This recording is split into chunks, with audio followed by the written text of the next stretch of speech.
dot, dot, dot. Okay, everyone, after some time passes, Monika calls out to the club room. Why don't we share our poems now?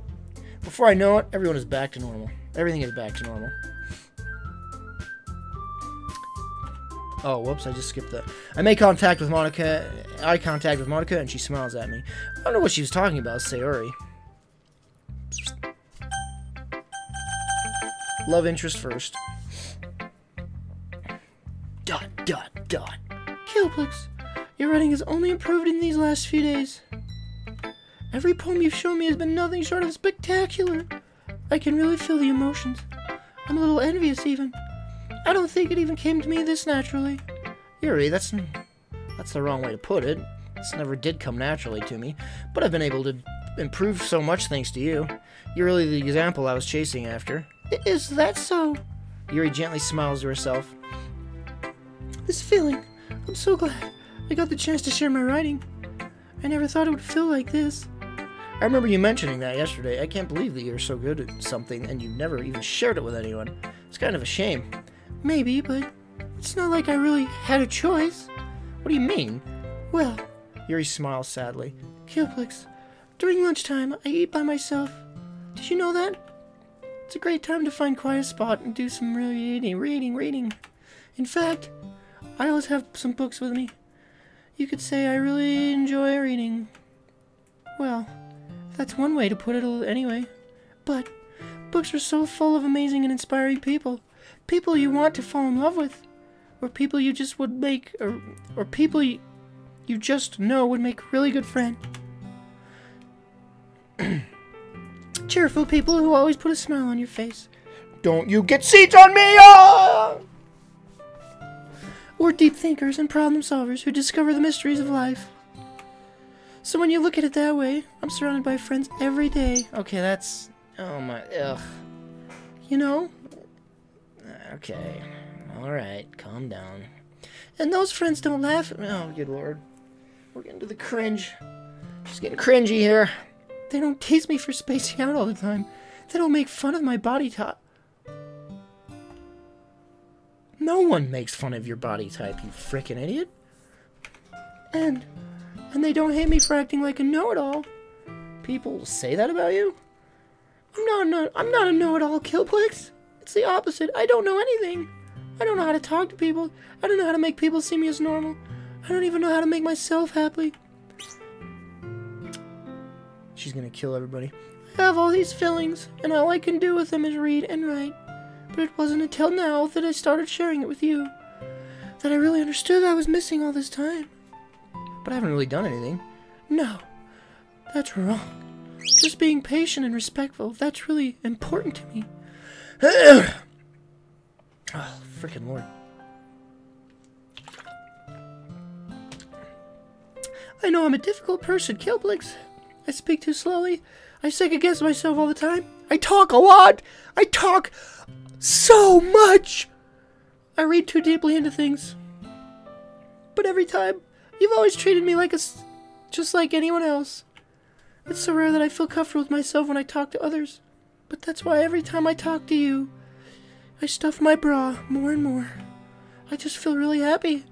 I see. Well, I treat you how you deserve to be treated, Yuri. And if other people don't see it that way, then screw them!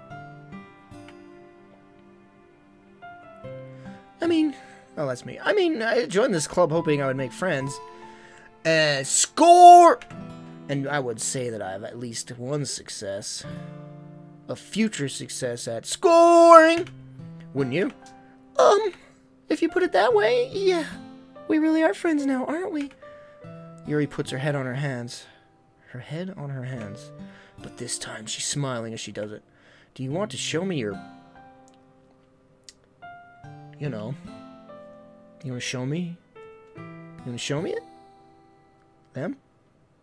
Your poem? Yeah, I do. Let me get it for you. Ghost Under the Light Part 2. The tendrils of my hair illuminate beneath the amber glow, bathing in the distance a blue-green light flickers. A cone figure crosses its path, a silhouette obstructed the eerie glow. My heart pounds, the silhouette grows closer, closer. I open my umbrella, casting a shadow to shield me from visibility, but I am too late. He steps into the streetlight. I gasp and drop my umbrella. The light flickers. My heart pounds. He raises his arm. Time stops. The only indication of movement is the amber light flickering against his outstretched arm. The flickering light is in rhythm with the pounding of my heart, teasing me for succumbing to his forbidden emotion. Have you ever heard of a ghost feeling warmth before? Giving up on understanding? I laugh. Understanding is overrated. I touch his hand. The flickering stops. Ghosts are blue-green. My heart is amber. Okay. Finishing the poem, I start to hand it back to Yuri, but instead of taking it from me, she looks away. ... Do you dislike it? Sorry. Ah! No, of course not. I just don't really know how I should respond. Despite Yuri's poems usually being cryptic, it wasn't hard for her to figure out what this one was about. I don't know if I'll be able to explain this one. I didn't figure it out. What the frick was it? No, I get it. Never mind. It wasn't that. That's fine. I understand this one. ... Yuri is having an even harder time speaking than usual. Does this one mean a lot to you? Yuri nods. I'm not really good with words, but I'm happy that you shared it with me. So thank you. And I hope we keep spending time together. Despite my inability to keep eye contact, I see a faint smile emerge on Yuri's lips. I once again try to hand the poem back to her, but instead Yuri gently takes my hand and pushes them back towards me. I hesitate in response to her warmth touch. You can... And then she guides my hands towards... Never mind. The poem is... Once again, Yuri fails to form a complete sentence. You mean I can keep it? Yuri nods. I'd love to. Again, Yuri faintly smiles as if she doesn't want me to notice. You always make me feel nice. This is so ham-fisted! I know I'm not good with people, but I hope that I can return the favor. Whoa! Cheers to that.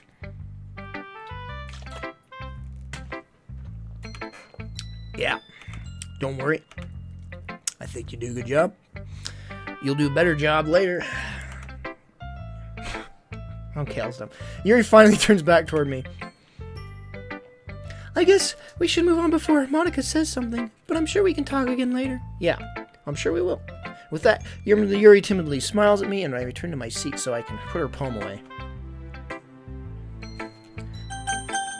Uh-oh. Let's see how the old, depressed Sayori is. ... It's nice, I guess. Come on, I can already tell you don't like it.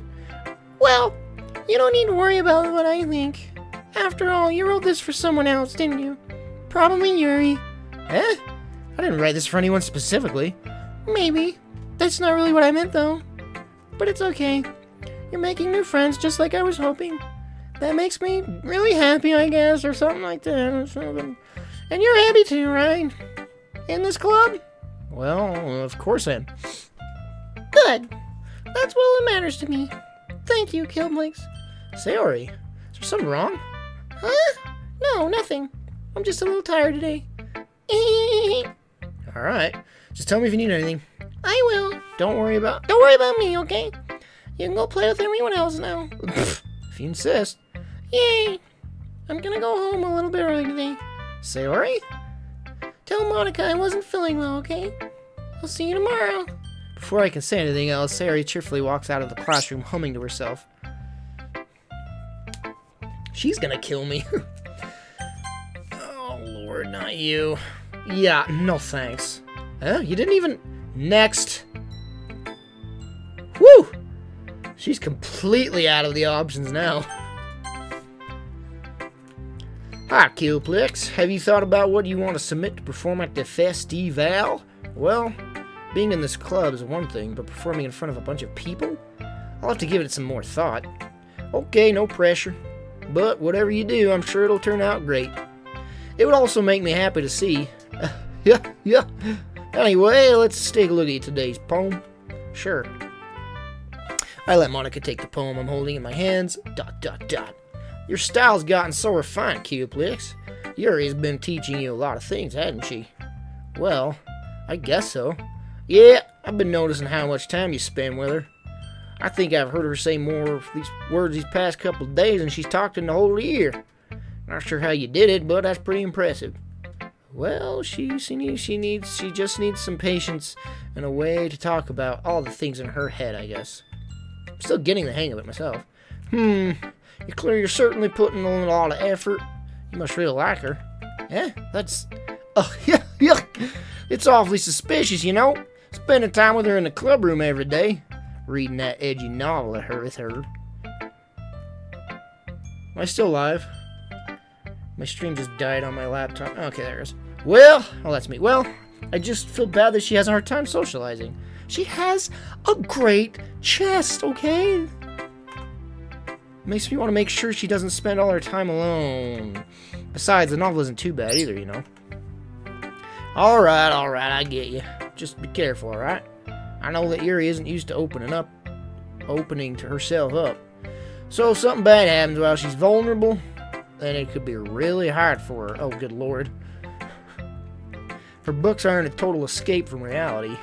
They're just a bandage. You say that like I'm going to hurt her. Sorry, didn't mean that. If anything, she might accidentally hurt herself. Anyway, I'll share my poem with you now, alright? Alright.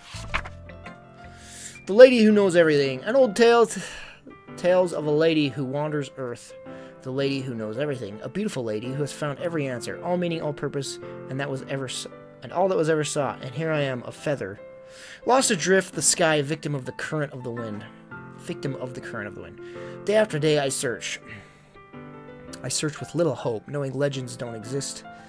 But when all else failed me, when all others have turned away, the legend is all that remains, the last dim star glimmering in the twilight sky. Until one day the wind ceases to blow, I fall, and I fall, and I fall, and fall even more, gentle as a feather, a dry quill, expressionless. But a hand catches me between the thumb and forefinger, the hand of a beautiful lady. I look up at her eyes, and find no end to her gaze. The lady who knows everything knows what I am thinking. Before I can speak, she responds in a hollow voice. I have found every answer, all of which amount to nothing. There is no meaning, there is no purpose, and we seek only the impossible. I am not your legend. Your legend does not exist. And with a breath, she blows me back afloat, and I pick up a gust of wind. Is everyone just, like, getting jealous of Yuri? Is that what's going on? You know, I feel like learning and looking for answers are the sort of things that give life meaning. Not to get too philosophical or anything, but it was kind of on my own mind, so that's what I wrote about. I see. I never really put much thought into it. In a way, it's almost paradoxical. Because if we had all the answers, wouldn't the world start to lose its meaning? You know, there's one thing I noticed. Seems like everyone in the club prefers writing about things that are more sad than happy. Oh, yeah. Are you surprised? I mean, if everything was okay, we wouldn't really have anything to write about, would we? Humans aren't two-dimensional creatures. I think you'd know that better than anyone. You mean one-dimensional? Yeah, that. Anyway, here's Monika's writing tip of the day. Are you ever too shy to share your writing because you're afraid it's not that good?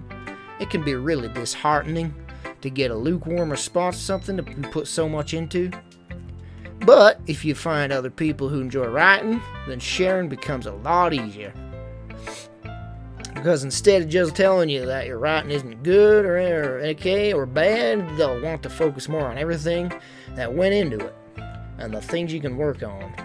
It's much more encouraging that way, and it will make you want to continue improving. It's almost like having your own little literature club, you think? That's my advice for today. Thanks for listening. Okay, you three, we're all done sharing poems, right? Why don't we start figuring out... Hold on a second. Is it just me, or did you say something strange just now? Yeah? Something did sound a bit unusual. That's right. You deviated from your usual catchphrase when addressing the club. Catchphrase? I don't have a catchphrase. Darn tootin', I don't have a catchphrase. Jeez. Why is the mood so weird today? Look, even Yuri isn't immune to it.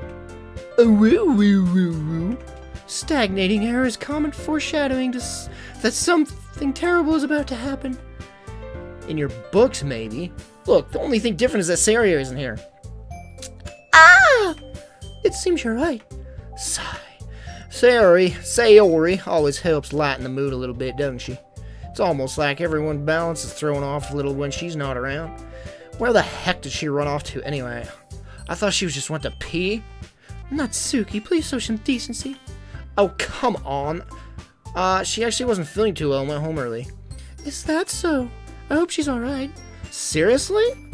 Of all the times to not go home with her, you picked the time she's not feeling well? So much for you two being all lovey-dovey. Ah! No. First of all, stop misunderstanding my friendship with Sayori. And second, she's kind of avoiding me today, so I didn't want to force it. Woo! That curious expression coming from Yuri all of a sudden. Calm down, guys. I talked to her earlier and everything's fine. What did she say? Anyway, we need to figure out the rest of the festival preparation, so let's decide what everyone will be doing this weekend. I already know what I'm doing. That's right. Natsuki will be making cupcakes, but we might need a lot of them and different flavors. Can you handle that all by yourself, Natsuki? Challenge accepted. And as for myself, I'm going to be printing and assembling all the poetry pamphlets. Sayori will be helping me design them. And as for Yuri, ... Yuri, you can, ... Huh? Guys, can you help me come up with something for Yuri? I'm useless. No! That's not it at all. You're the most talented person here, you know.